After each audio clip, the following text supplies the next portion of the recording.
haven, preserving the eternal annals of Warhammer.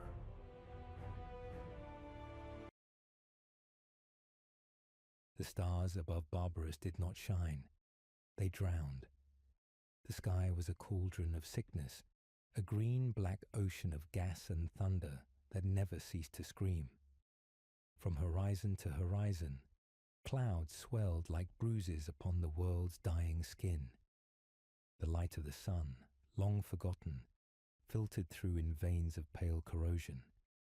What little life remained below clung to poisoned valleys and ruined stone, where air burned the lungs and rain stripped flesh to bone. But still, life endured, crawling, breathing, defying extinction. It is said that in every poisoned world, something pure still stirs, a stubborn spark that refuses to die. Perhaps that spark is why you are here now, listening, searching, wondering what it means to survive when survival itself feels like betrayal. We speak of Mortarion, the child of death, the son of poisoned skies. But before we begin the story, know this. We tell it not out of fear or reverence, but out of remembrance. And if you are listening now, across whatever stars or worlds you find yourself beneath, we truly love and care for you. Before we begin the story, tell us, where in the world are you watching from? And what time is it there? Now let's get started. He was found among the dead, a child swaddled in rags soaked with toxins, his skin pale as ash, his breath slow but defiant. The air around him shimmered with poison thick enough to melt bone. Yet the infant breathed it as though it were his birthright. The one who discovered him was no man, though he once had been. The warlord of the mountain stood cloaked in steel and shadow, his face sealed behind a mask that hissed with filtered air. He gazed upon the infant and felt something he had not felt in centuries, a flicker of recognition. The child did not cry. He only stared with eyes like dying embers. The warlord took him from the corpse fields and carried him to the fortress above the mist, whispering to himself that death had given him a son. The fortress loomed high above the poisoned world, where air was thin and only the dead could breathe freely. Inside its chambers of rusted gold and bone-white light, Mortarion grew. The warlord never removed his mask, never revealed the face beneath. His voice was metallic, distant, like wind echoing through tombs. He spoke of strength, of endurance, of the cruelty of weakness. He told the child that the world below was unworthy, that those who lived in the valleys were carrion pretending to be human. Mortarion listened, but each night when he slept, he dreamed of something else. Faces below the mist, eyes filled with sorrow, reaching upward through poison. He heard voices calling not for mercy, but for breath. He grew swiftly, as the sons of such fate often do. His bones hardened before youth, his lungs blackened but never failed. The mist that could strip life from any mortal clung to him like a second skin. The fortress became both home and prison, a place where silence was mistaken for peace. The warlord trained him to fight, to wield scythes carved from bone and metal, to march through death without hesitation. Yet each strike he practiced felt hollow. He wondered, though he dared not ask, what lay beneath those clouds, what kind of world breathed beneath the poison, and what kind of people still called it home. Sometimes, when storms broke across the mountain and lightning split the sky, he thought he saw shapes moving in the valleys below, figures running, hiding, living. The warlord told him they were vermin, unworthy of salvation. But Mortarion's heart twisted whenever he heard that word. For every night, he dreamed again of those faces, gasping and whispering, and awoke with a heaviness in his chest that armor could not protect him from. He began to wander to the edges of the fortress walls, where the air thickened and the horizon seemed to move like a living thing. One night, when the warlord slept within his sealed chamber, Mortarion stood before the edge and looked down. The mist churned beneath him like a sea of ghosts. Every instinct screamed for him to turn back, but something older than fear, something that belonged only to the living, called to him. He stepped forward.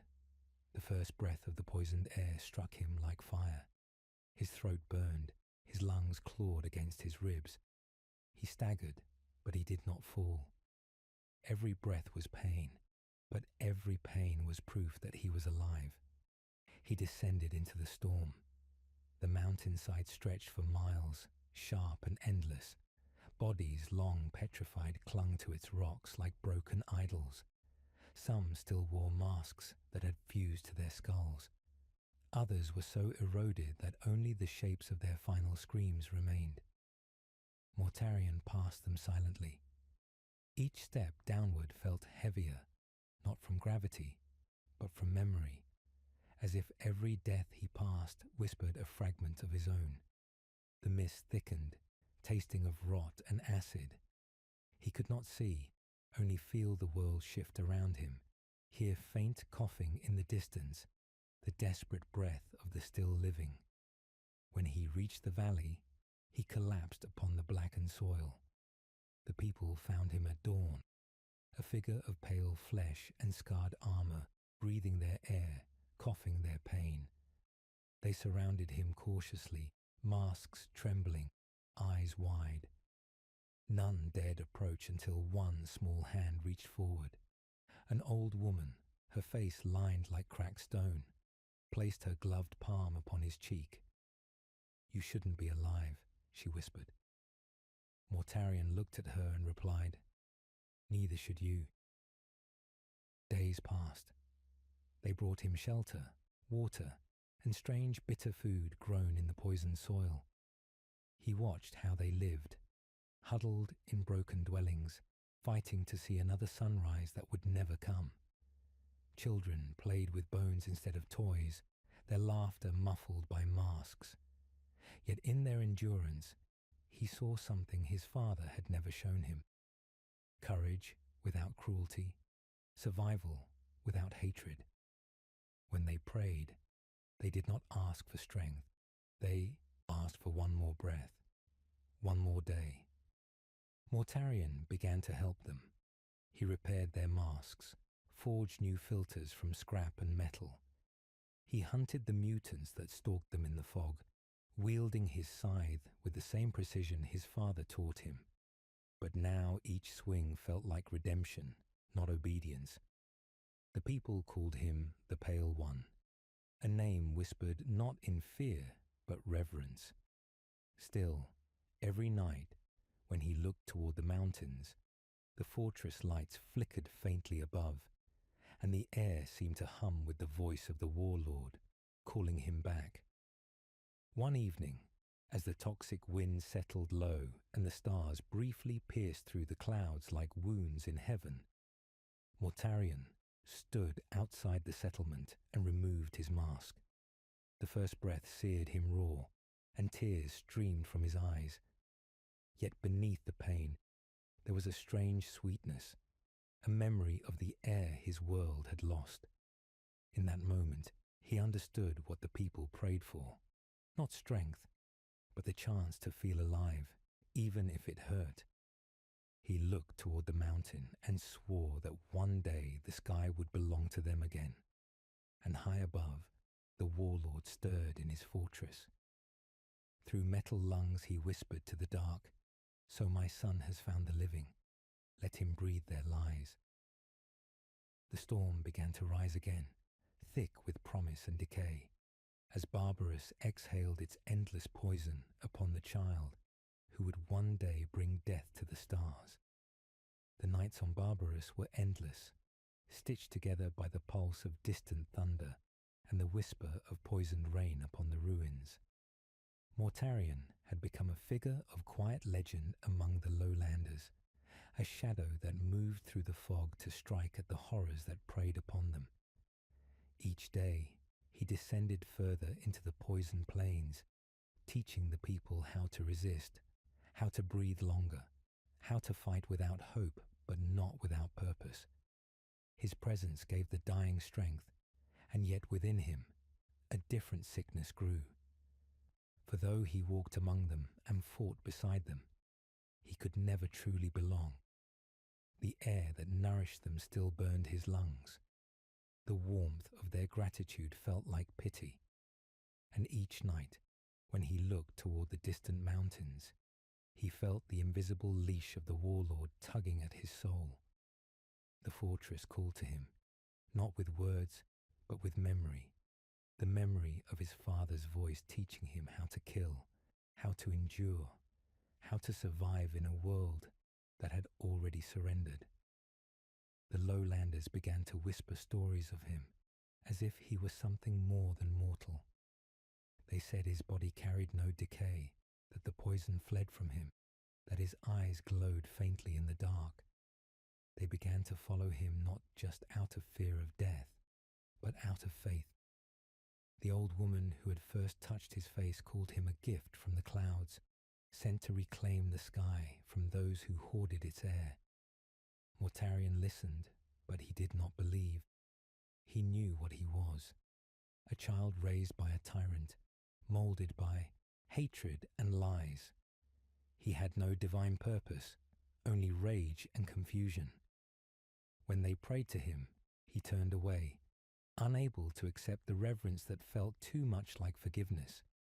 He did not want to be their savior. He wanted to understand why he had been born at all. The people began to teach him things the warlord never had: the rhythm of work, the patience of waiting, the meaning of silence shared without fear. In the evenings, they would gather around fires that sputtered against the mist, and Mira, a woman with dark hair streaked by ash, would speak to him softly through her cracked mask. She told him stories of the world before the poison, when the sky was blue and the mountains were green. She described the sound of rain that did not burn, and of laughter that did not echo hollowly through gas filters. Mortarion listened with fascination and envy. He could not imagine such a world, yet he wanted to. Mira would take off her mask for a moment, just long enough to show him the faint colour of her skin, before coughing blood into her hands. He begged her not to, but she only smiled. "If we cannot breathe freely," she said, "then we must at least remember how it felt." Her courage terrified him more than the warlord ever had. The more time he spent with the lowlanders, the more he realized how little he understood of them. They were fragile, weak in body, and yet they possessed a strength he could not name. They laughed even as the air corroded their lungs. They shared what little food they had, even with strangers. They buried their dead not with despair, but with gratitude for the days that were lived. Mortarion found himself drawn to their simplicity, their defiance of the inevitable. But deep inside, he felt a shame he could not silence, the shame of being stronger than them, of breathing their air while they choked on it. The old woman told him that strength was not meant to separate, but to protect. "You were given your breath," she said, "so that others may have one more." Her words struck him like a blade. For the first time, he began to believe that perhaps his existence had meaning beyond endurance. The warlord, however, had not forgotten him. From his fortress above the clouds, he watched through rusted glass as Mortarion moved among the mortals, teaching them, training them, defying him. His rage was slow and patient. He whispered to the winds, and the winds carried sickness back down into the valleys. Storms rose, and the mist thickened, as if the mountain itself sought to reclaim its wayward son. The lowlanders began to die faster, their bodies wasting even before breath left them. The air turned sharp, tasting of iron and rot. Mira fell ill first. Her voice weakened, her steps grew unsteady, yet she still refused to stop speaking of hope. "You can change this world," she told him between ragged coughs. "You can bring down the clouds." Mortarion held her as she trembled, feeling helpless for the first time since he was a child. "I was made by him," he whispered. "I am his weapon, not your salvation." Mira shook her head. "Then unmake yourself." Her death was quiet. She removed her mask one final time and smiled as if the air itself were a long-lost friend. Mortarion tried to cover her face again, but she pushed his hand away. "Let me remember," she said, and breathed until the world took her. When it was done, he sat beside her body through the night, watching the mist coil around her like a shroud. At dawn, he stood and faced the mountains. Something inside him had broken, but in its place, something else began to grow, a conviction sharper than sorrow. He buried Mira in the poisoned soil and carved no mark, for the air itself would remember her. Then he took his scythe and walked into the storm. The rebellion began as a whisper. Mortarion gathered the desperate, the dying, the forgotten, and forged them into an army. He taught them to use the terrain, to move through the fog as if they were part of it, to strike quickly and vanish before the enemy could see. He forged armor from scrap metal and masks from broken filters. He taught them how to fight, but more importantly, how to believe that death was not inevitable. The lowlanders began to climb, following him into the mist where no human had dared to go.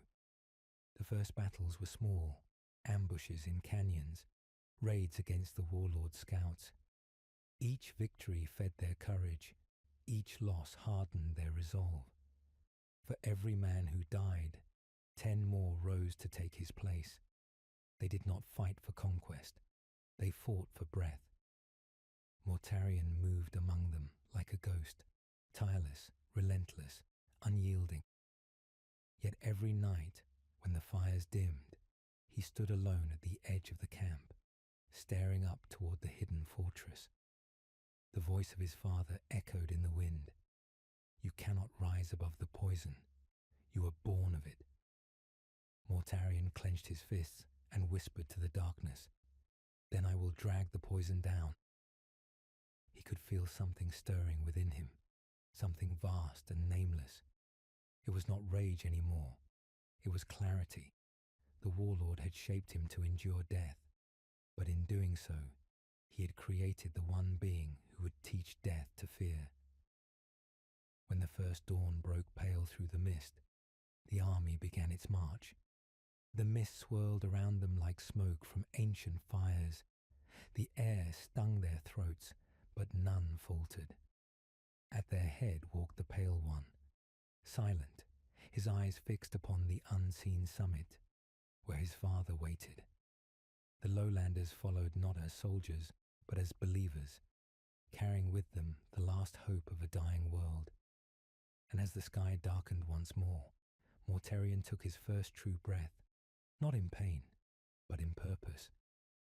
The climb began in silence, a silence so vast it seemed to consume the very sound of thought. The mountain loomed before them, jagged and black, its ridges glowing faintly with veins of green rot that pulsed like diseased arteries. Each step upward was a prayer and a punishment.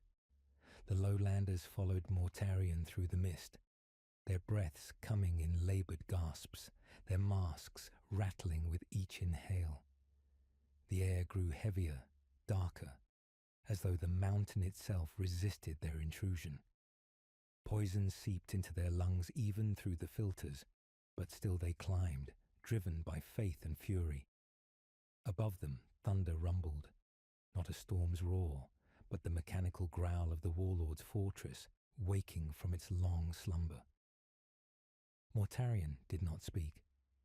His eyes were fixed on the heights, where the clouds thickened into a wall of green fire. He felt no fear, only the ache of inevitability. He had always known this path would end here.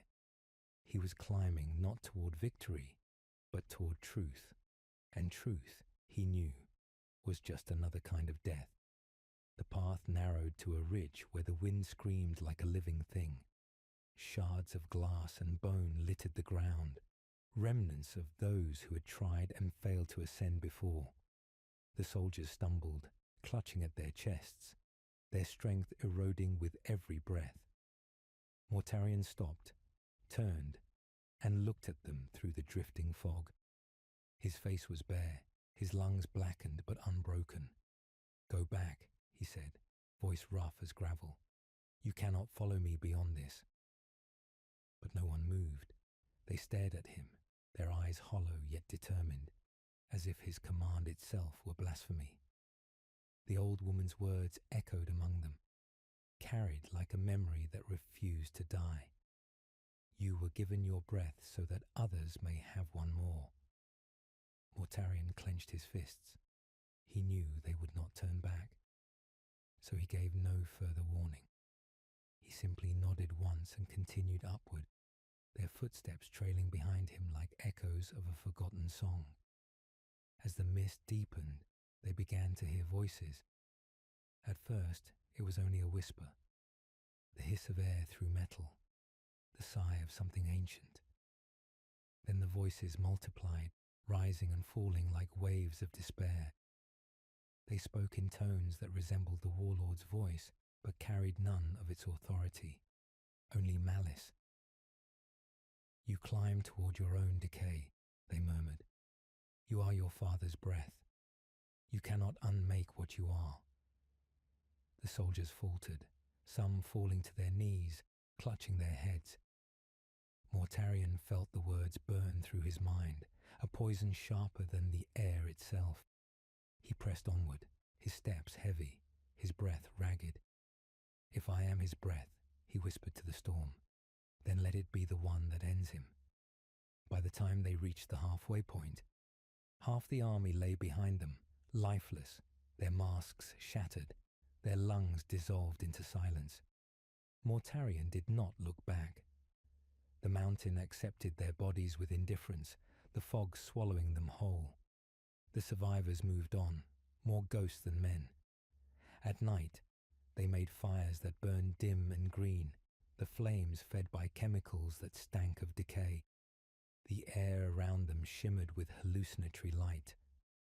Some claimed to see Mira's face in the smoke, smiling faintly before dissolving into ash.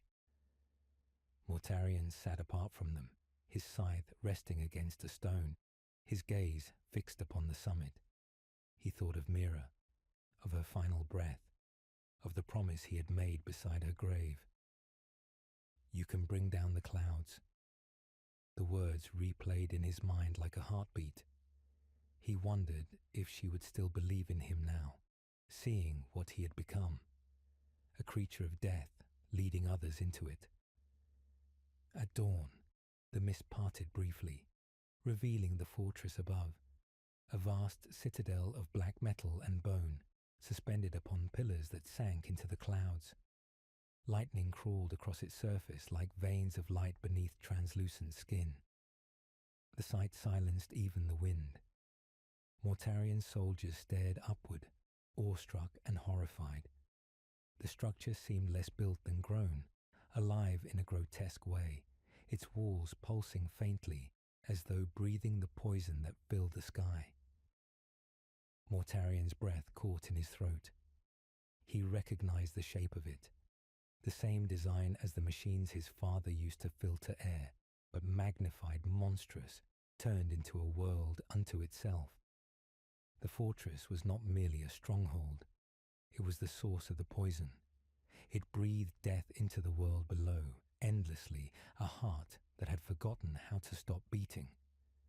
They began their final ascent. The ground trembled beneath their boots, and the mist thickened until the world became only the sound of breath and the taste of metal. Creatures emerged from the fog, twisted remnants of men once loyal to the warlord. Their bodies were swollen with toxins, their eyes glowing like infected wounds. They attacked without sound, moving with inhuman precision. Mortarion met them with his scythe, each swing cutting through flesh and armor alike. The air filled with the hiss of gas and the stench of corruption. His soldiers fought beside him, coughing blood, refusing to yield.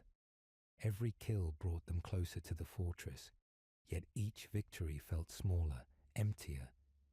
Death had ceased to be an enemy. It was now merely part of the climb.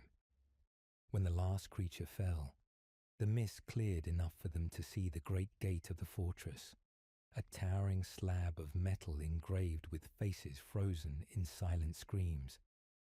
Mortarion approached it, resting his hand upon the cold surface. The metal shuddered under his touch, as though recognizing him. "Open," he said, his voice low but commanding. The gate obeyed. A gust of air poured forth, thick and warm, reeking of the same poison that had filled his lungs since birth. The soldiers behind him staggered, some collapsing outright. Mortarion turned to them once more. Only a handful remained now, eyes hollow, masks cracked. "Stay here," he ordered. "If I fall, burn this mountain." They nodded, though none would ever see that dawn. Inside the fortress was a cathedral of death. Columns of glass held figures suspended within, humans, or what had once been humans, preserved in endless agony, their lungs pumping in rhythm with the machines that filled the hall. The walls dripped with condensation, each drop falling with a metallic echo. At the far end, upon a throne of corroded brass, sat the warlord. His armor gleamed dimly in the sickly light, his mask polished and immaculate. "My son returns," he said, his voice carrying both mockery and pride. Mortarion stepped forward, the scythe glinting faintly in his hand. "I am not your son." The warlord laughed softly. "You breathe because of me. You fight because of me.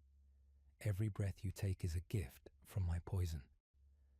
Mortarion lifted his weapon, but the warlord rose with inhuman grace, drawing a blade that seemed woven from the mist itself. "You think you can kill what you are?" he asked. Mortarion struck first, and the sound of metal meeting metal reverberated through the chamber like thunder. Sparks flew, and the air thickened with vapor.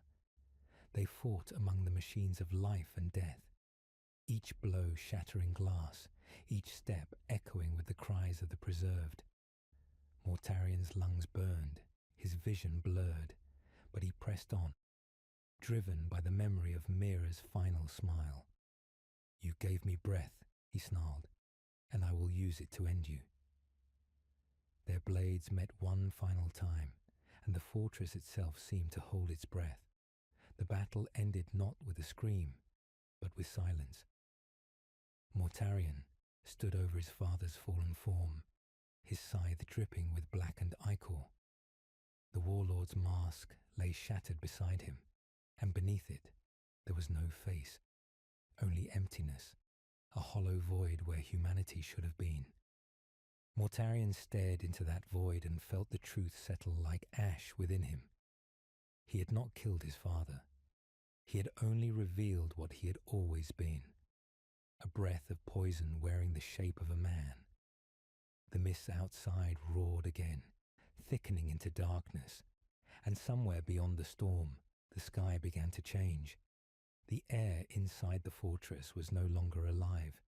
It hung thick and stagnant, a heavy veil of decay that refused to move.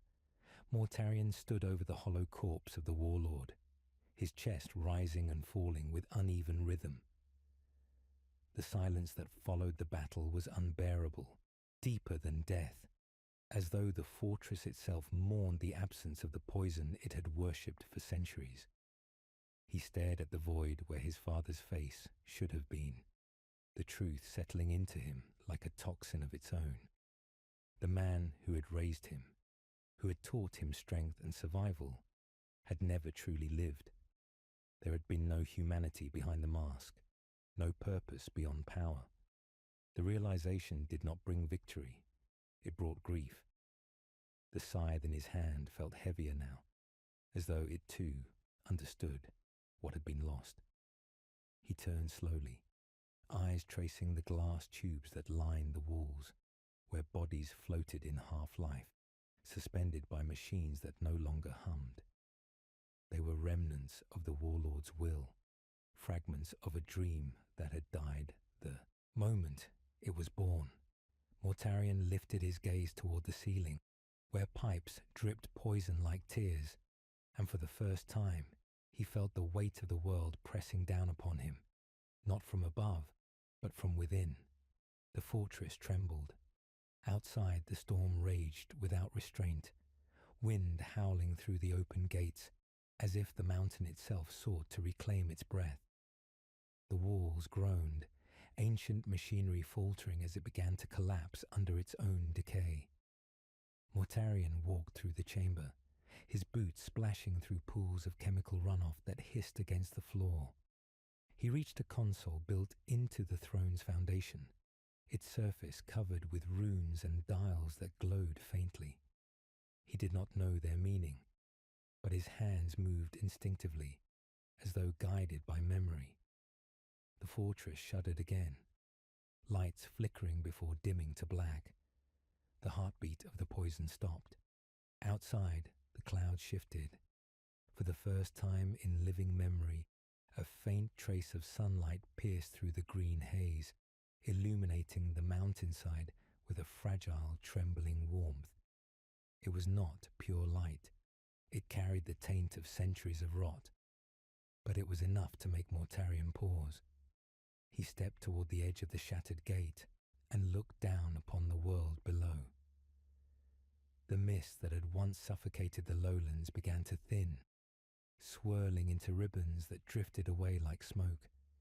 He could see the valleys now, blackened, scarred, but alive. The people would breathe again, though the air would never be clean. It was not salvation, but it was something close to mercy. He descended the mountain alone. His soldiers were gone, claimed by the poison or by exhaustion. The path was littered with their bodies, faces serene in death, as if they had found peace in the climb.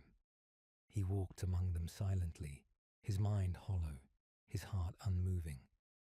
He thought of Mira and the old woman, of every face that had looked at him with faith. He wondered if they would understand what he had done, or if they would see only another tyrant who had replaced the last. The wind whispered their names to him, though he knew it was only his memory echoing through the storm. When he reached the halfway point, he stopped and looked back. The fortress still loomed above, but its light was fading, its breath dissolving into nothing. He had unmade the source of death, but in doing so, he had also unmade the only thing that had ever defined him. Without the poison, what was he? Without the struggle, what purpose did he have left? The world below greeted him not with celebration, but with silence. The people emerged from their shelters, their masks lifted cautiously as they tasted the air. Some wept, some laughed. Others simply fell to their knees, overwhelmed by the weight of freedom. When they saw him approach, they stepped aside, parting as though for a ghost. None dared speak. His armor was blackened with corrosion, his skin grey, his eyes hollow. He looked less like a savior and more like a remnant of the poison itself. A child ran forward, holding a flower grown from the newly exposed soil. Its petals were fragile, its colour pale. Mortarion knelt, taking it gently in his hands. The stem broke beneath his touch. He watched it wilt and fall apart, its brief life undone by his grasp. The child said nothing, only stared at him with confusion. Mortarion rose and walked past them, unable to meet their eyes. Night fell. Fires burned across the valley as people began to rebuild, though the air still carried traces of death. Mortarion stood at the edge of a cliff overlooking the settlement, watching the lights flicker like stars reflected upon poisoned water. He could hear laughter faintly rising from below, fragile and uncertain, but real. It filled him with both warmth and sorrow. He had given them the chance to live, but he could not share in it. His lungs, forged in the mountain's poison, no longer accepted clean air. Each breath he took outside the mist burned worse than the toxins ever had. His body rejected purity as though it were venom. He was bound to what he had destroyed. The irony was almost cruel. He touched his chest, feeling the slow, uneven rhythm beneath his rib. Every inhale was a wound, every exhale a reminder. He knew he could not stay. At dawn, he left the valley. The people watched him go, but did not follow. Some whispered prayers, others turned away. The legend of the Pale One would live on among them, but the man himself was fading, dissolving into myth before his time. He walked for days through wastelands of ash and stone, guided only by the faint memory of sunlight. The poison was gone, but the world remained scarred.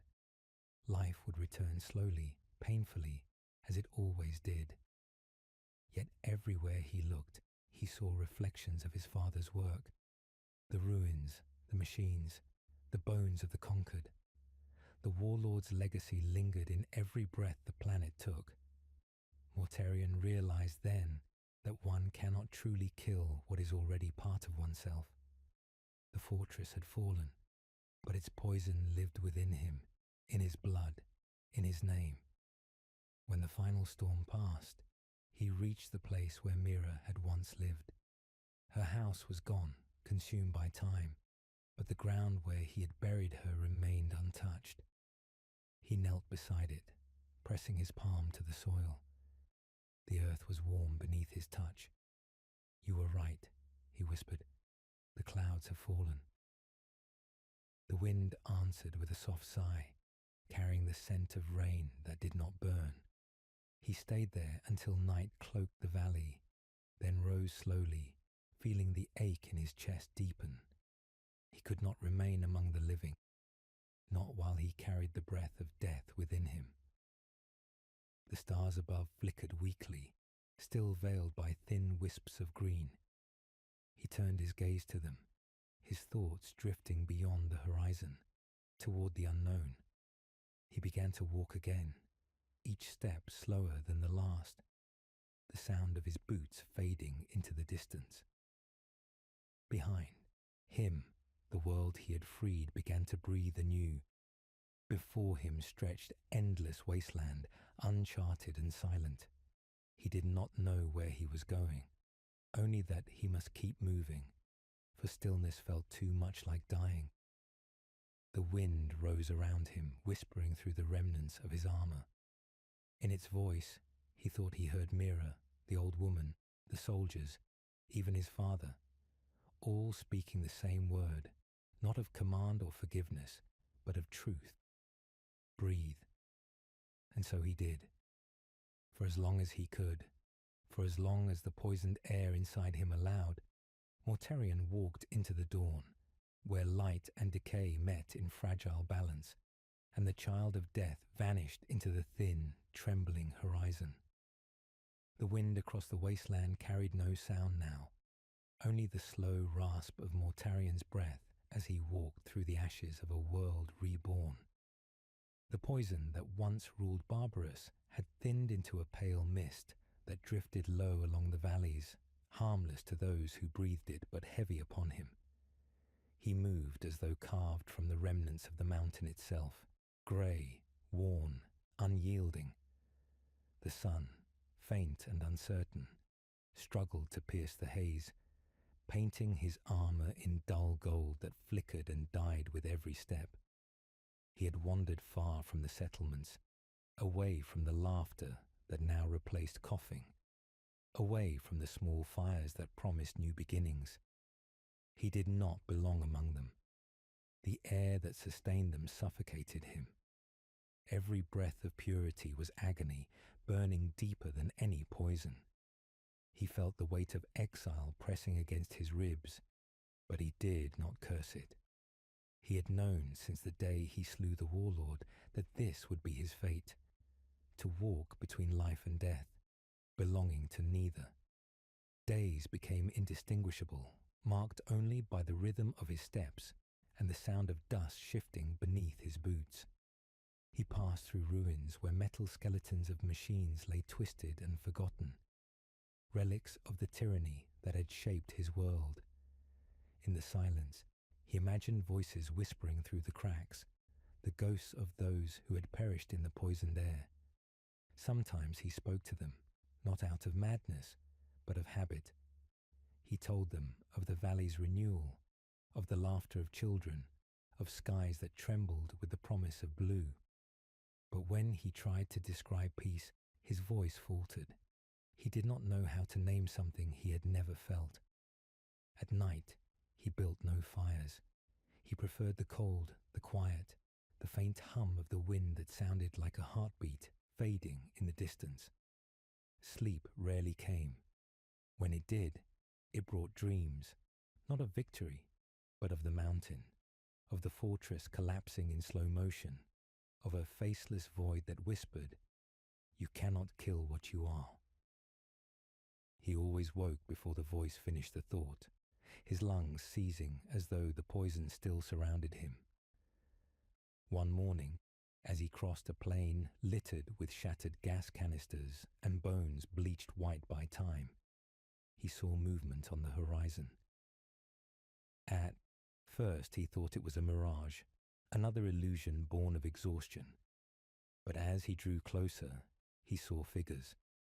Men and women wearing masks fashioned from cloth and glass, scavengers of the old world. They carried spears tipped with rusted blades, their eyes wary but curious. When they recognized him, they dropped their weapons and fell to their knees. "Pale one of them whispered, her voice trembling. "The breath of the mountains." He wanted to tell them to rise, to forget the name, to live without ghosts. But their reverence pressed upon him like chains. They spoke of the valleys thriving again, of children born without masks, of crops that grew from the cleansed soil. They begged him to return, to guide them, to lead what they called the new age of air. Mortarion shook his head. "I am not your leader," he said quietly. "I am the reminder of what was." They did not understand.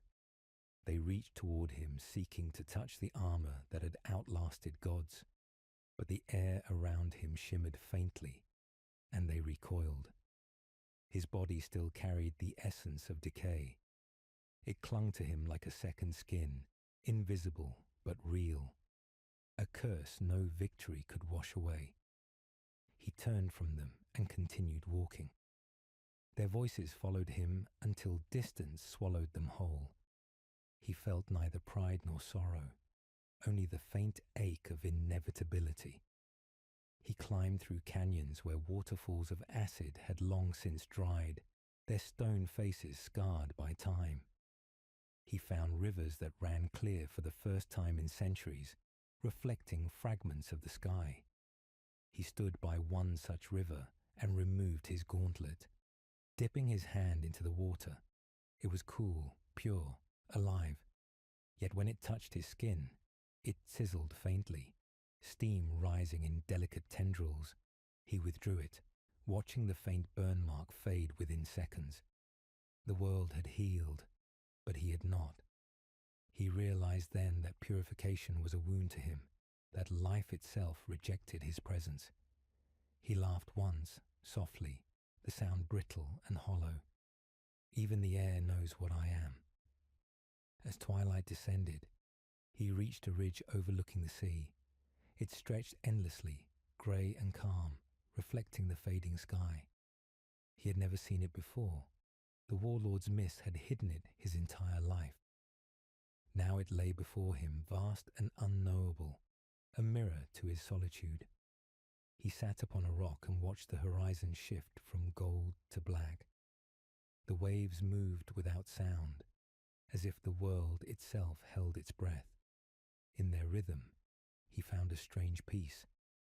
For the first time since his birth, there was no struggle, no command, no war. Only the endless motion of the sea and the quiet decay of his body. He removed his mask and inhaled. The air burned like fire, searing his lungs until tears filled his eyes. He coughed once, twice, then steadied himself. The pain was not punishment. It was proof that he still existed. He looked to the sky, where faint stars began to pierce the haze, and whispered, "I am still breathing." The night deepened. A thin mist rose from the sea, curling around him like an old friend. He closed his eyes and let it embrace him, feeling its cool touch settle upon his skin. Somewhere far behind him, the people of Barbarus celebrated their freedom, unaware that the man who had given it to them sat alone on a forgotten shore. He did not envy them. He did not resent them. He only wished that, in another life, he could have been one of them, mortal, fleeting, fragile, and free. The tide crept closer, washing against his boots, the water dark and whispering. He remained still, watching as the horizon blurred into shadow. The wind carried a scent of rain, clean and untainted, and for a fleeting moment, he imagined Mira standing beside him. Her laughter carried through the storm. He smiled faintly, a small human gesture lost to the waves, and whispered into the night, "The clouds have fallen."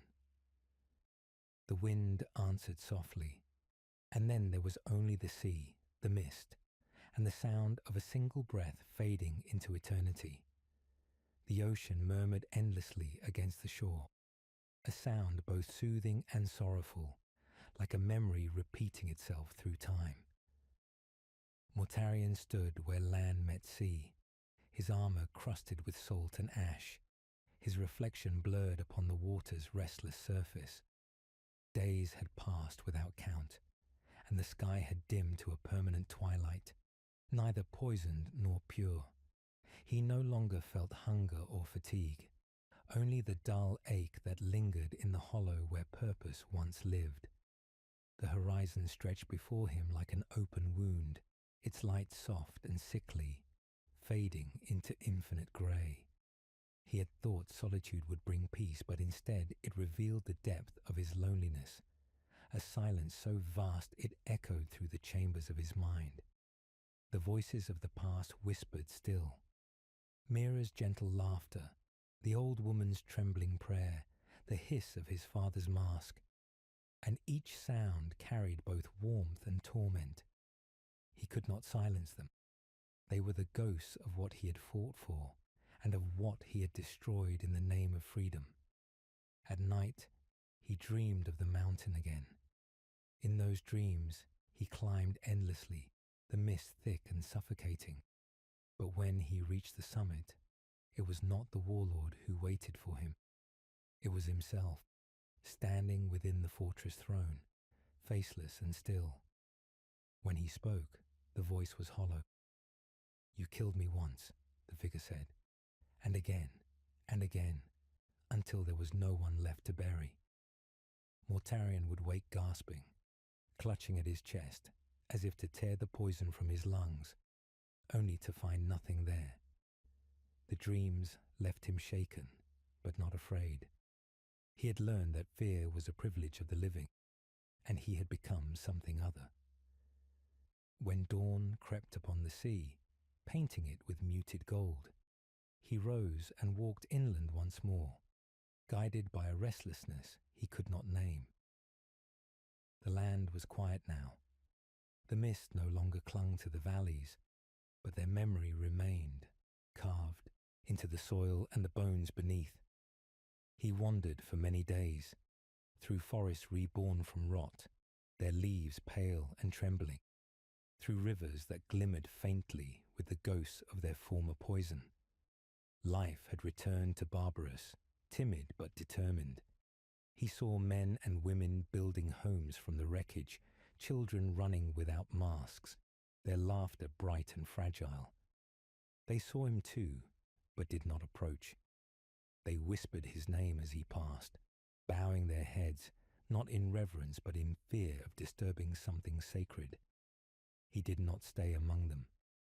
Their peace was not his to share. He was a shadow passing through their sunlight, a reminder of the cost carved into every breath they took. The people had rebuilt their lives upon the ashes of his war, and he could not begrudge them their silence. Yet as he watched them, a strange thought took root within him, that perhaps this was what victory truly meant. Not glory, not remembrance, but erasure. One evening, as the sun sank behind the mountains, he reached the ruins of the old fortress. Its walls lay shattered, the towers collapsed into heaps of corroded metal, yet the ground still pulsed faintly with the memory of the poison that once fed it. He walked through its remains in silence, the echoes of his footsteps blending with the faint whisper of wind through broken steel. He found the place where his father's throne had stood, now nothing but a hollow scar upon the floor. He knelt beside it, pressing his hand against the cold surface. "You built a world that could not breathe," he murmured, "and I tore it down, only to find I cannot breathe without it." The words carried no bitterness, only weariness. He had long ceased to hate the warlord.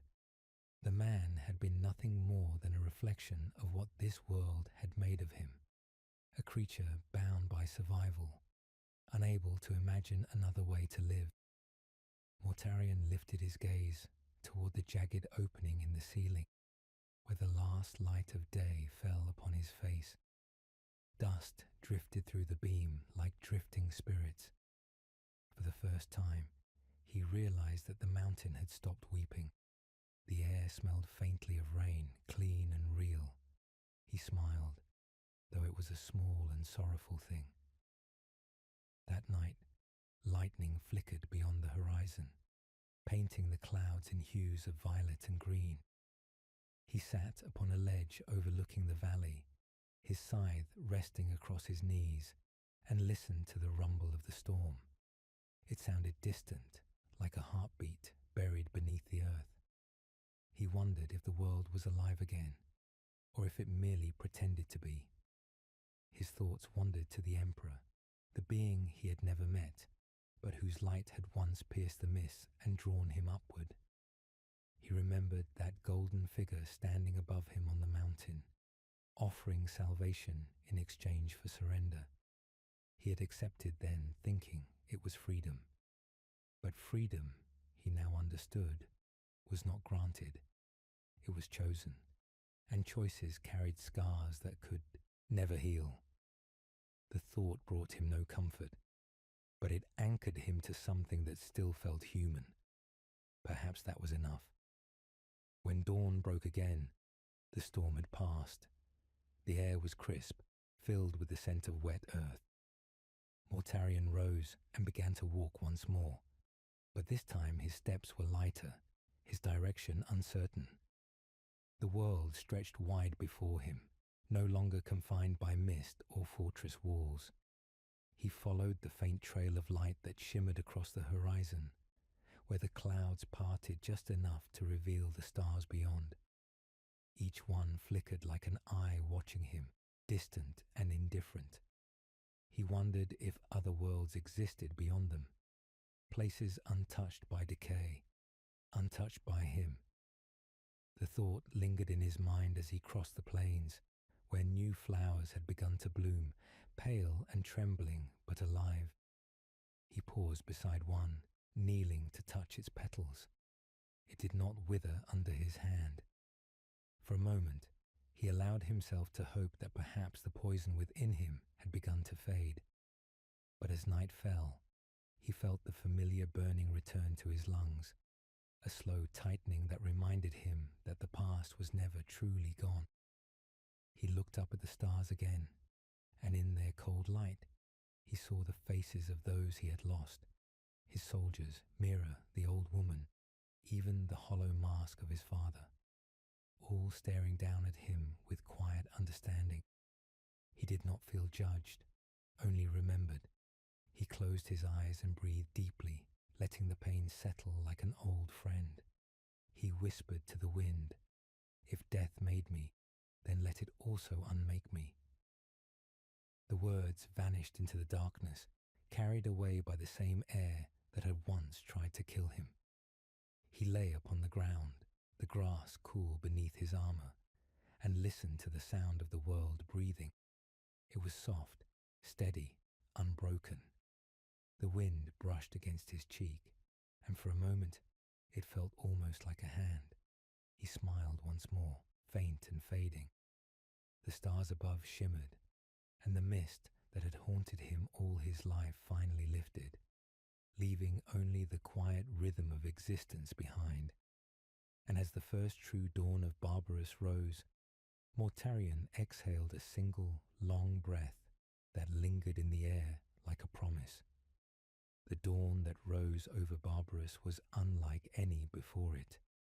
The air shimmered faintly with gold, carrying the scent of rain instead of decay, and for the first time in centuries, light touched the mountains without being swallowed by poison. Mortarion stood upon the ridge where the fortress had once pierced the sky, his cloak torn and heavy with ash, his body still and silent. The ruins around him had begun to bloom, small shoots of colour pushing through the cracks in the corroded stone, defying the memory of death that lingered in every shadow.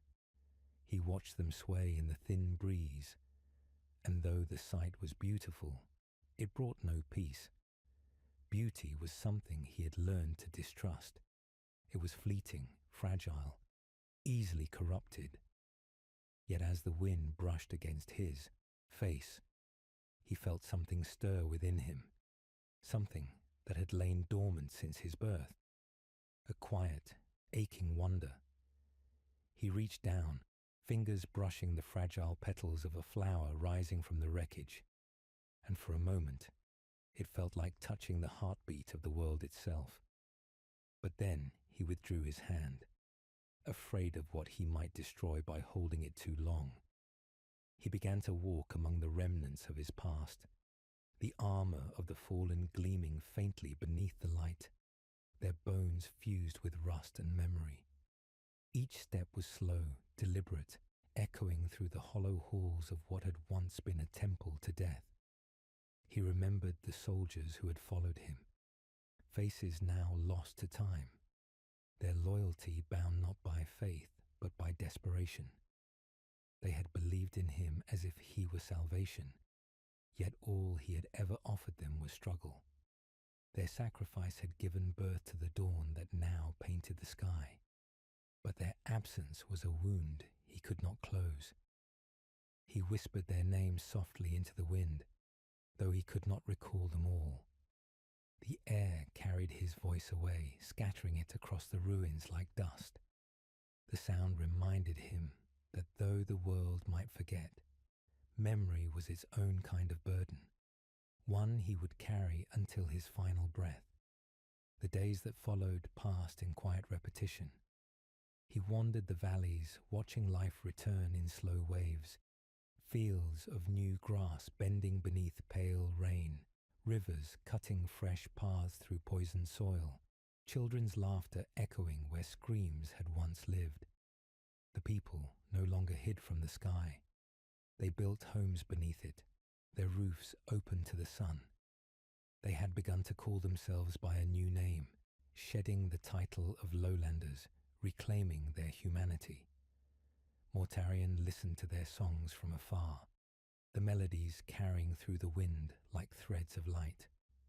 Each note was both alien and familiar, a reminder that they no longer needed him. And that, he realized, was the truest victory he could have achieved. To be forgotten by the living meant the living had moved beyond suffering, but still lingered. He could not yet let go. One night, As the stars stretched unbroken across the sky, he climbed to the highest peak overlooking the valley. The climb was harder now. His strength waned. The poison that had once sustained him now worked against him in this cleansed world. His breaths came shallow, each inhale a sting of purity that his body refused to accept. When he reached the summit, the view took his breath entirely. Below him stretched the vast expanse of Barbarus reborn, mountains wrapped in mist that shimmered silver beneath the moon, rivers glinting like veins of light, villages glowing faintly with the fire of new life. He knelt there, his scythe planted in the ground beside him, the blade reflecting the stars.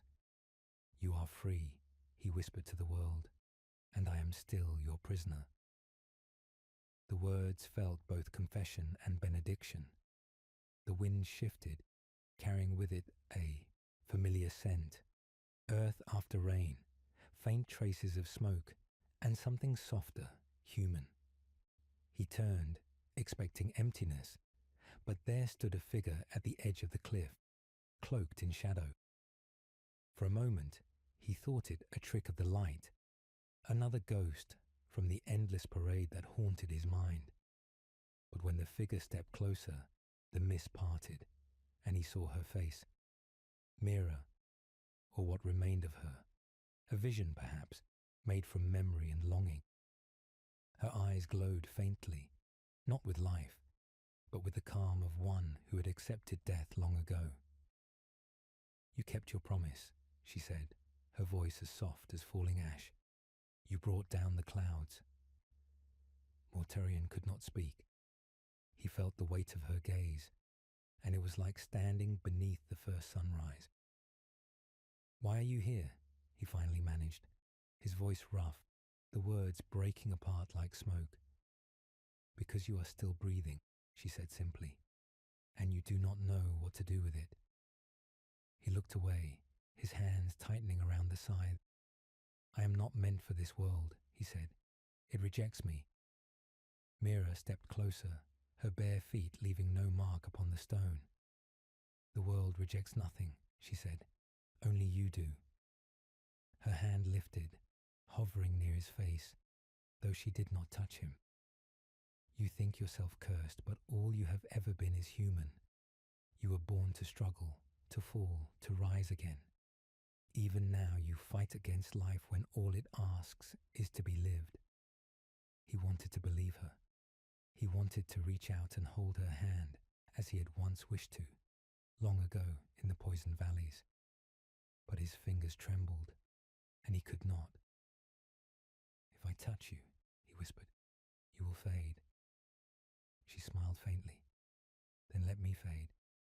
I have already lived. It is you who has not." The wind howled across the peak, scattering loose stones into the void below. When Mortarion looked again, she was gone, dissolved into the mist like the last breath of a dying dream. He remained kneeling, his heart heavy, his mind empty, and for the first time he wept, not out of pain, but release. His tears fell upon the ground, mingling with the dust and forming small, perfect circles of darkened earth where grass would soon grow. He stayed there until the sun began to rise, the light spilling across the mountains in a flood of warmth. He closed his eyes and felt it on his skin, gentle yet foreign. The poison within him stirred, protesting the intrusion of purity, but he did not resist it this time. He let it burn, let it sear him from within, until his breath came in ragged bursts that felt more alive than they ever had. When he finally opened his eyes, the world was blindingly bright. The mists were gone, the sky vast and clear. Below, the people of Barbarus began their morning prayers, unaware that the Pale One stood above them, watching for the last time. He smiled faintly, the expression softening the scars upon his face. "Breathe," he whispered, his voice carried, down by the wind. "Breathe for all of us." And with that, he turned from the sunrise, descending the mountain slowly, step by step, his shadow long upon the rocks.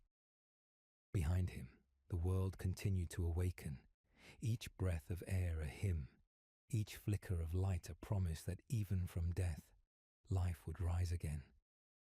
The mountain exhaled, the valley stirred, and in the heart of Barbarus, the legend of Mortarion began to fade, not as a loss, but as a completion. The world below breathed again, yet Mortarion no longer felt its rhythm. He had descended from the mountain and walked among the people once more, but they moved past him now like sunlight through fog. They no longer bowed, no longer whispered his name with trembling awe. To them, he had become a story, a shadow told around the fire when the wind howled too loud. He did not resent them for forgetting. It was what he had wanted, what he had fought for. But the silence of obscurity felt colder than the storms of his youth. He wandered through the villages that had grown where death once ruled, watching the people plant seeds in soil once blackened by rot, their laughter light and unguarded. Children chased one another through the fields, their lungs full of clean air, and Mortarion found himself smiling, though it hurt.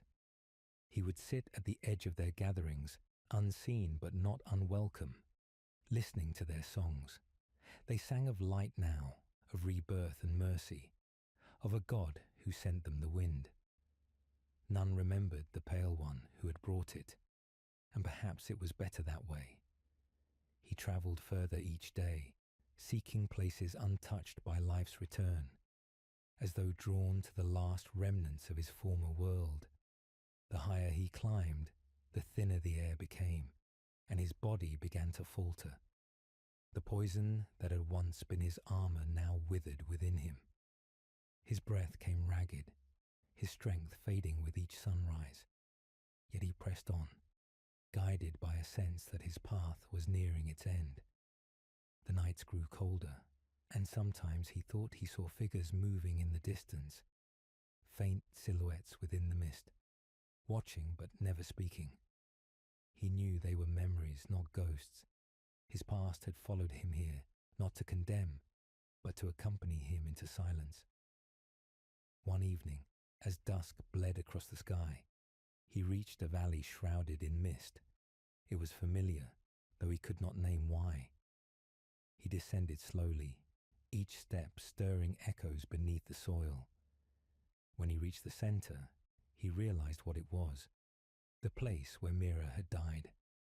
The settlement was gone, reclaimed by time, but the earth still held its shape, a hollow in the world, where love and loss had met.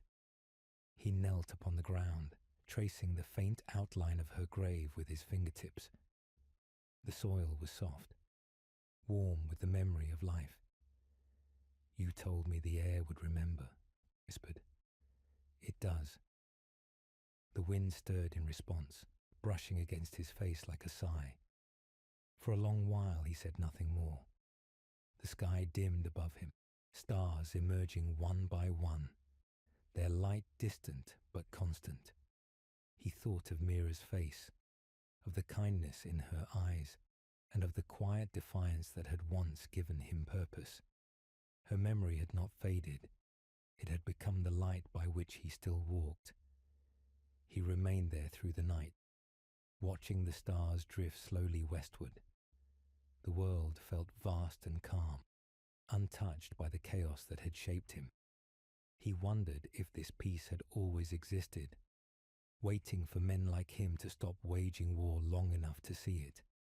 He imagined the warlord standing here, long before the fortress rose, perhaps gazing at the same stars and wondering if there was something beyond survival. Mortarion smiled at the thought. Even monsters had once been children. Even tyrants had once wished to breathe freely. He felt the weight of exhaustion pressing down upon him, but it was gentle now, almost merciful. He lay back upon the earth, staring at the constellations shimmering through the thinning mist. The air was cool, pure and unyielding, and it seared his lungs with every breath. Yet he did not resist it. He welcomed the pain, as one might welcome an old friend. Each inhale was slower, shallower, more deliberate. He thought of the child he had once been, crawling through corpses to find his first breath, and realized the circle was closing. The wind shifted once more, carrying the scent of rain and the faint echo of laughter. He imagined it was the people of Barbarus, their voices rising into the sky like a prayer. Somewhere beyond the clouds, the Emperor's light might still burn, indifferent and eternal. But down here, the world belonged to mortals again. That was enough. Mortarion closed his eyes, his hand resting upon the soil that had once cradled Mira's final breath. He whispered her name one last time, and as he did, a faint smile touched his lips. The stars above flickered like dying embers, and the air grew still. The wind ceased to howl, as though the world itself held its breath for him. His chest rose once, then fell. In that quiet moment, Barbarus exhaled, and the last trace of poison vanished from its skies. Mortarion did not rise again. He had given the world its breath, and in return, it took his own. The valley remained silent for many years after his passing. The people of Barbarus did not know the exact place where the Pale One had laid down his breath, but they felt his absence in the wind. The air moved differently now, softer, cleaner, carrying with it a strange peace that no one could fully explain. The storms had ceased their endless rage, the soil no longer wept poison, and the children born beneath the new dawn never needed to wear masks. Generations passed, and the memory of Mortarion faded into myth, spoken only in whispers around the fires when the nights grew long and the mist crept low through the valleys. They said a man had once climbed the mountain to challenge death and returned carrying the first true breath of life. Some claimed he was a spirit, others a god, and some dismissed him as a story invented to give shape to survival. But every time the wind changed direction, the people paused for a moment and listened, for in its rhythm there was still something human, steady, sorrowful, unyielding. The valley where he had fallen became sacred ground. Grass grew thick and wild over the spot where he had lain, and flowers bloomed in strange shifting colours that glowed faintly at night, their petals stirring though there was no breeze.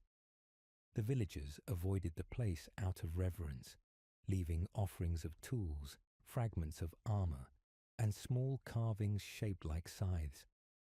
They called it the Resting Hollow, believing it to be where the world itself had chosen to sleep. When rain fell there, it never burned.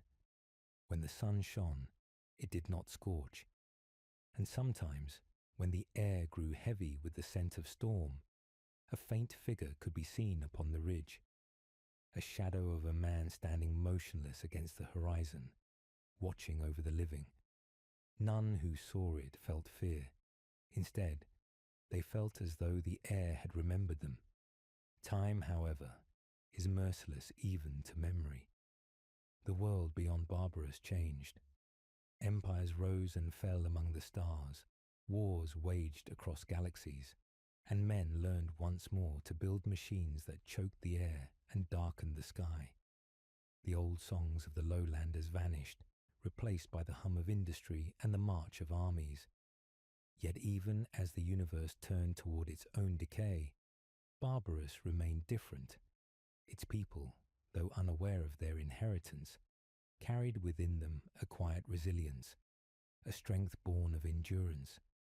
They built cities that touched the clouds, but none dared climb the highest peaks. The mountains were forbidden, sacred, for the elders still whispered that they belonged to the one who had stolen breath from death itself. In the cold centuries that followed, the sky began to dim again, a sickness spread through the stars, old empires collapsing under the weight of their own perfection. From distant worlds came whispers of a golden god who ruled mankind, a figure of light and order who promised salvation. His armies swept through the galaxy, bringing both liberation and submission. When they reached Barbarus, the emissaries of this god found a world unlike any other, a world that had once been poisoned but now thrived. They studied the air, the soil, the strange flowers that glowed with dormant energy. They could not understand how such purity had come from so much ruin. And when they asked the people what power had shaped their world, the only answer they received was the same: the wind remembers. In their arrogance, the emissaries dismissed the legend. They claimed the transformation had been natural, an anomaly of science, nothing divine. They named the mountains after themselves, erected banners in the valleys, and prepared to claim Barbarus for the empire.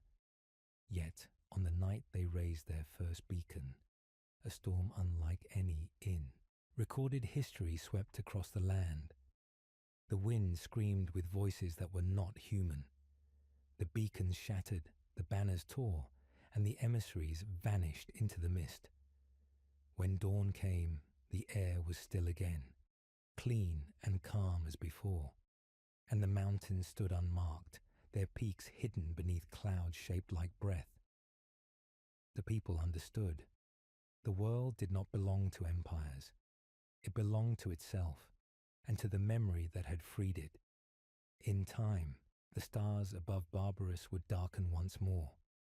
Armies would march again in the name of gods, and death would return in countless forms. But in that single valley, where flowers glowed and the air hummed with quiet remembrance, no shadow lingered for long.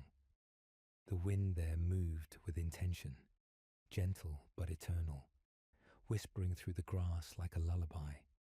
And if one stood upon the ridge at twilight, when the mists were low and the sun bled red across the horizon, they might feel it brush their face and hear faintly a voice carried through the silence, a voice neither divine nor monstrous, but deeply, profoundly human.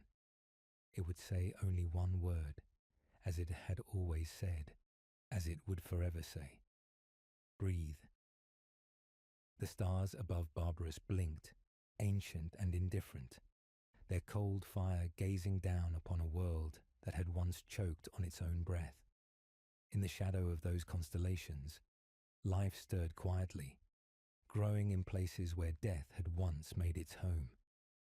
Crops rose where scorched soil had laid bare, and children played in meadows where masked men once marched. The people no longer feared the wind. They danced with it. And though they had forgotten the name Mortarion, they carried his gift in every lungful of air they took without pain. The legend had melted into the earth itself, not as a monument carved in stone, but as a rhythm etched into the veins of the planet.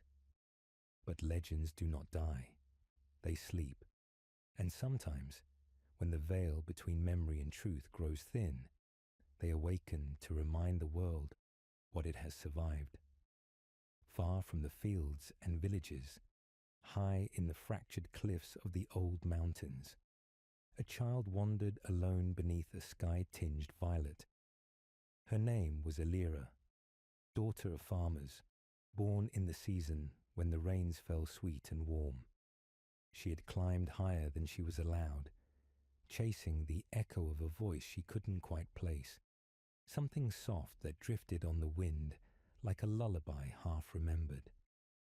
The ascent was steep, rocks slick with evening mist, but she did not stumble. The air grew thinner, but she did not cough. At the summit, where the sky felt close enough to touch, she found a hollow wrapped in silence. It pulsed with stillness, as though the world had paused to remember something it could not speak aloud. Flowers glowed softly in the fading light, their pale blue petals opening as she approached. Elira stood there unmoving, eyes wide as the wind curled gently around her, lifting her hair, brushing her skin. It whispered not words but feeling, warmth, sorrow, hope. And then it breathed her name. She dropped to her knees, not in fear, but reverence, though she did not know why. She placed her palm against the ground and felt the faintest warmth, as though someone had lain there once, long ago, and never truly left. Tears welled in her eyes without understanding their cause. She stayed until the stars came out, until the moon painted the world in silver. When she finally rose, she carried no flower, no artifact, only silence wrapped around her shoulders like a second skin. The wind followed her down the mountain, gentle and constant. When she returned to her village, she spoke little, but the way she breathed changed, longer, fuller, as though each inhale was a sacred act. And though no one spoke it aloud, the elders knew what had happened. The mountain had remembered her, and she had remembered the mountain. Years passed. Elira grew tall and quiet, with eyes that saw further than the horizon and a presence that silenced rooms. She did not seek power, yet people listened. When the rains grew late, she whispered to the sky. When illness came to the village, she sat beside the dying and breathed with them until their pain lessened. Children followed her steps, not out of obligation, but peace. The wind moved differently when she walked through it. Some began to say she was chosen. Others warned against such words, fearing the hubris that had once poisoned worlds. But none could deny the way the earth responded to her presence. Grass grew where her feet passed. Fires softened when she spoke. Even the elders, once skeptical, came to her for guidance, as though drawn not to her wisdom, but to the weight of memory she carried without knowing. On the night she turned 17, the sky lit up with distant fire. Ships descending from stars unknown, their shapes vast and unnatural, casting long shadows across the plains. The people gathered in fear, remembering old stories of empires that had once called themselves saviors. The newcomers wore gold and spoke of order, of reunification, of a distant throne that claimed all human worlds as its own.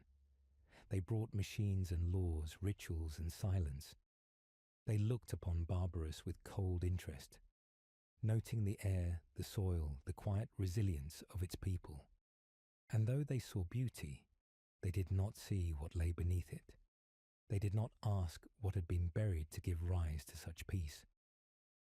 Elira stood before them, unarmed and unshaken, her breath steady, her gaze unwavering. The emissaries demanded submission. She offered welcome. They insisted upon rule. She answered with silence. And when they stepped too far, when their machines pierced the sacred hills and their boots stained the fields with blood, the wind rose, not in fury, but in remembrance. It howled through the villages, through the valleys, through the bones of mountains long thought dead. It swept away the fire, silenced the machines, and whispered a single name, Mortarion. The emissaries fled, and those who remained knelt not to a girl, but to the air itself. The next day, the wind was calm again, and Elira stood alone upon the ridge, her hair drifting like smoke, her eyes closed. She did not speak of what had passed. She only breathed, slow and steady, and the world followed her rhythm. And far beyond Barbarus, in the cold quiet between stars, something stirred, not a god, not a man, but a memory made of breath, waiting to be called again. The stars bled red in the sky that night, strange and low, as if the heavens themselves leaned closer to listen. Elira stood beneath them in silence, her breath calm despite the wind screaming through the grass around her. The mountain loomed behind her, jagged and quiet, its shadow stretching across the valley like an old wound reopening. Word of what had happened had spread beyond the village, faster than fire, faster than war. Other settlements had sent envoys, not to question, but to witness. They brought with them fear, awe, and stories of their own, visions in the mist, dreams filled with pale eyes and forgotten names. They had come searching for a sign, something to believe in while the stars grew louder with each passing night. But Alira offered no answers. She only listened to the wind. That was all she had ever done. It was all she needed to do. In the days that followed, the sky changed. Birds flew lower, their wings heavy. Rivers slowed, their surfaces trembling with unseen vibrations. The ground pulsed beneath bare feet. A faint heartbeat felt only in moments of stillness. People began to speak of a return, not of gods, but of echoes. The air itself seemed to shift when Alira passed. Leaves turned toward her. Stones warmed beneath her palms. Some said she was the reincarnation of the Pale One. Others swore she was something older. But Alira did not claim to be anyone. When they asked who she was, she answered with a question. Who do you remember when the wind changes? That silence became its own kind of truth. Then came the first ship. It did not burn or break the sky. It arrived quietly, descending like a breath held too long. Black and silent, it hovered above the northern valley where the old poison once pooled, its hull covered in rusted sigils that shimmered faintly when struck by moonlight. No one emerged. No sound was made. It simply waited. The villagers gathered at the edges of their fields, staring upward, unsure whether to run or kneel. But Alira did neither. She walked alone into the clearing beneath the ship, her bare feet pressing into soft moss. She stood for hours, eyes lifted, unmoving. The people watched from the hills, holding their breath, waiting for fire or death or salvation. But nothing happened. When dawn finally broke, the ship was gone. In its place, embedded in the earth, was a single shard of metal shaped like a blade's curve. Alira picked it up, and though it was warm to the touch, it did not cut her. That night, she climbed the mountain again. No, one followed. The mist returned for her, curling around her legs like smoke rising from memory. She reached the summit as the stars began to flicker, and there she stood, facing the dark. Behind her lay the world, quiet, watching, afraid to hope. Before her stretched the sky, filled with movement. More ships, dozens, hundreds. Their shapes varied, some sleek and golden, others jagged and blackened by time, all of them circling the horizon like predators just out of reach. They were not emissaries. They were not saviors. They were searching for something, and they had found it. Alira raised the shard in her hand. The wind caught it, humming softly through its edges. It vibrated in her grip like a voice trying to speak. She closed her eyes. The air thickened, the ground steadied. The stars pulsed once, as though recognizing her. And in that moment, something deep within the planet stirred, an ancient memory long buried beneath centuries of silence. It rose not as fire, but as breath, a deep resounding exhale that passed through every stone, every tree, every lung. The people below felt it. The children cried without knowing why. The elders wept openly, unable to name what had returned. It was not power, it was presence. A watching, waiting, breathing presence that had always been part of them, even when forgotten. When Alira opened her eyes, the wind stopped. Total stillness fell over the mountain. The ships did not descend. They did not fire. They hovered, uncertain now, as though the silence itself had grown too loud to challenge. And in that stillness, Elira did not speak. She only turned, walking down the mountain once more, the shard in her hand pulsing softly, the mist parting to let her pass. Behind her, the sky remained crowded, but no ship dared follow. The world below, though trembling, breathed with her. The wind carried no commands, no threats, only memory. And memory, when it is old enough, becomes prophecy. The rain returned quietly, falling in silver threads that stitched the sky to the earth. It brought no poison now, only the hush of remembrance. Elira stood in the heart of the valley, her hands stained with the soil of a land that no longer feared itself. Around her, the people waited, not with questions, but with a silence that had grown reverent. The shard she carried no longer pulsed with urgency. Its glow had dimmed, like breath held just beneath the surface of water. She had not climbed the mountain again. She did not need to. The mountain had come down to meet her. Its will carried on the wind that now curled through every open door, whispering through the cracks of stone homes, stirring the fabric of banners that bore no sigil but that of air itself. Children traced its patterns in the dust.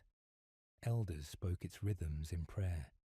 And above them all, the sky held its breath, heavy with waiting. The ships still hovered. They circled the world with the patience of things not bound by time, engines silent, lights flickering, like distant storms. They made no move to land, nor did they retreat. Some nights, strange symbols would appear in the sky, brief pulses of green, gold, or violet, too orderly to be lightning, too slow to be speech. The people watched them with a mixture of awe and dread, unsure whether they were being studied, warned, or measured. But Elira never looked up. Her eyes remained fixed on the horizon, on the earth, on the breath of those still learning how to live without fear. She walked through the villages barefoot, carrying the shard at her side, never drawing it, never using it. And yet, wherever she passed, wounds closed faster, crops rose taller, the sick slept more deeply. She offered no blessings, spoke no doctrine. Only her presence reminded them of something greater than survival, a memory of what had once been lost and now stirred again in the roots of the world. One evening, a stranger came. He wore robes of starlight, his face hidden behind a helm that shimmered like oil on water. He did not arrive from the sky, but walked into the village from the trees, his feet touching the ground like someone asking permission. He said he was a scholar, one who chased legends across dead worlds. He said he had studied the name Mortarion, had traced its echo through battles, scriptures, ruins. He believed it a ghost story, until he saw the way the wind bent around her, the way the shard refused to rest. He asked Elira what she was, but she gave no answer. Instead, she handed him the shard. When he touched it, he fell to his knees, eyes wide, breath stolen. He saw the mountain collapsing, the fortress in flames, the lungs of the planet exhaling at last. He saw a child crawling through poisoned fog and rising with death in his hands, not to wield, but to unmake. When he finally stood, tears streaked his face. He left the village that same night, walking the path back into the trees, never speaking again. Time slowed. The ships faded one by one, until only a single vessel remained in orbit, its light flickering gently like a candle held in cupped hands. No more strangers came. The fields grew dense. The children forgot what fear tasted like. And Elira, older now, walked the edge of the forest each morning, listening not for voices, but for stillness. The shard had grown cold.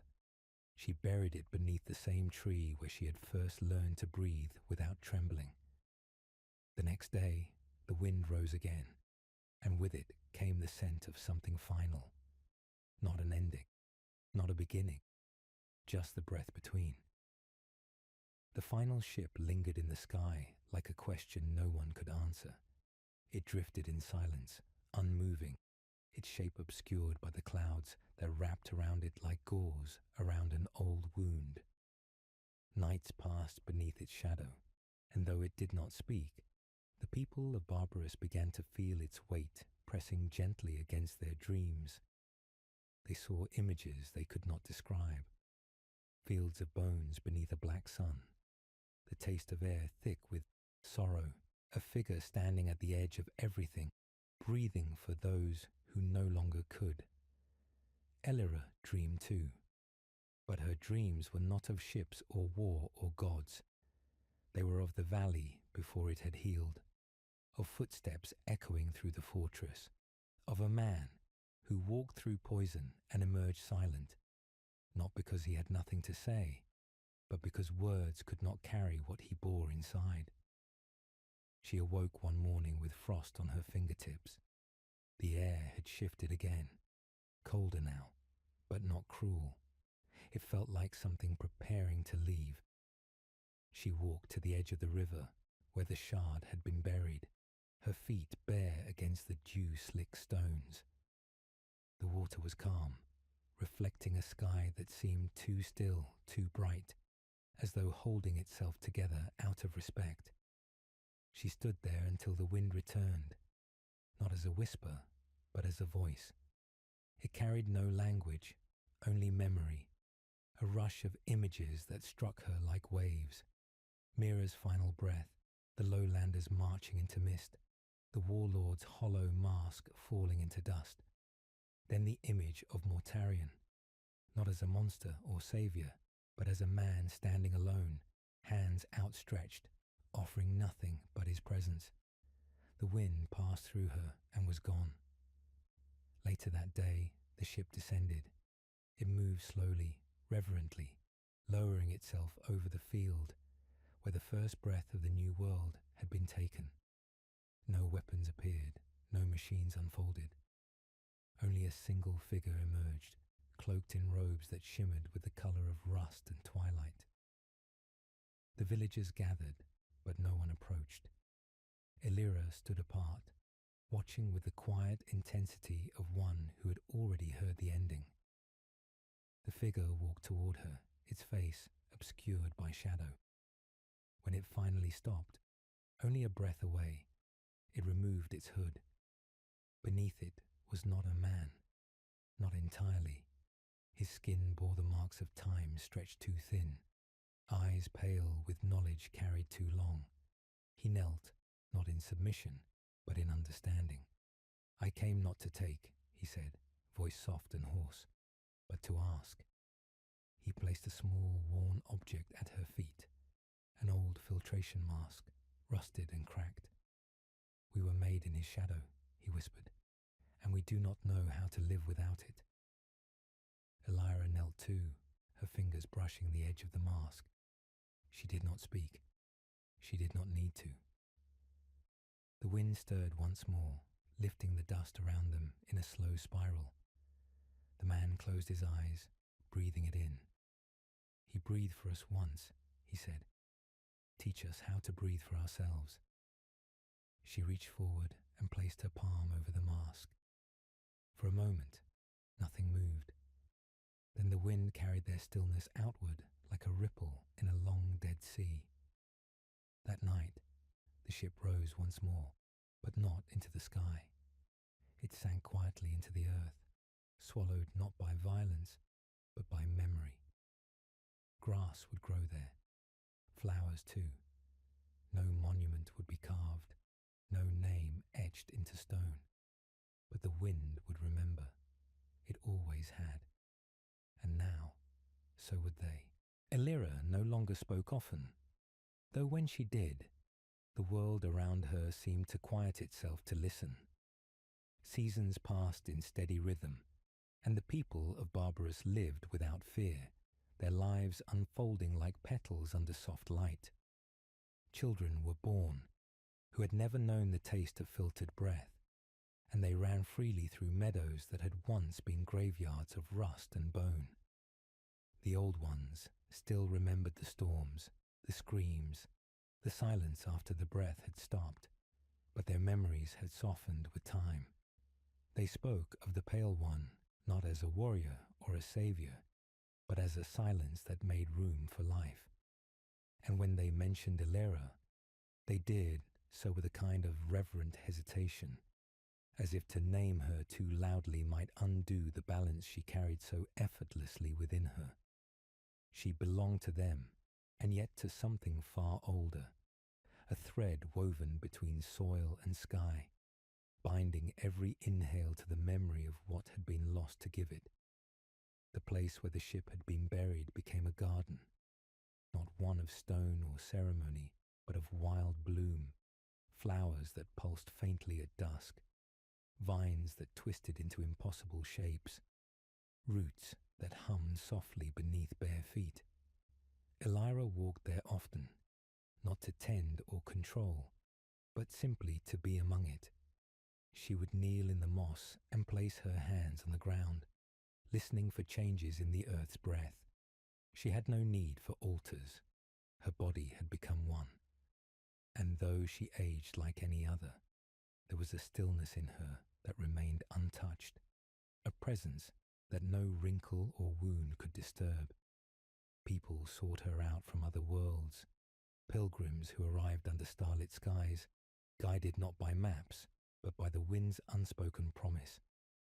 She greeted each one with silence, offering no doctrine, no prophecy, only air shared between them. And for many, that was enough. But even peace carries shadows, and the wind began to shift again. Not violently, not cruelly, but with a slow unease, like breath held too long in the chest. The sky grew restless. Animals moved differently, their paths bending away from places they once called home. Some nights, the stars flickered in strange patterns, constellations rearranged into unfamiliar warnings. Elira watched it all with calm eyes, her hands clasped behind her back, standing beneath the sky as though speaking with it. She did not tell the people to be afraid. Instead, she gathered the elders, the midwives, the children with quiet minds, and walked with them to the high cliffs, where the last mist still danced. There they waited, not for salvation, not for war, but for the moment when memory would ask again to be made flesh. And it came, as all things do, not with sound, but with weight. The stars above folded inward, revealing something vast and silent, a vessel shaped like breath frozen in metal. It did not descend. It hovered, still and watching, a presence that pressed gently upon the lungs of those below. Ilera stepped forward, arms outstretched, her palms turned skyward. The wind swirled around her, carrying her name through the valley, not as a call, but as a farewell.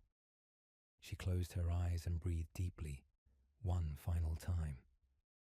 The vessel flickered, pulsed once with light, and was gone. Where she had stood, the air shimmered faintly, then stilled. The people did not weep.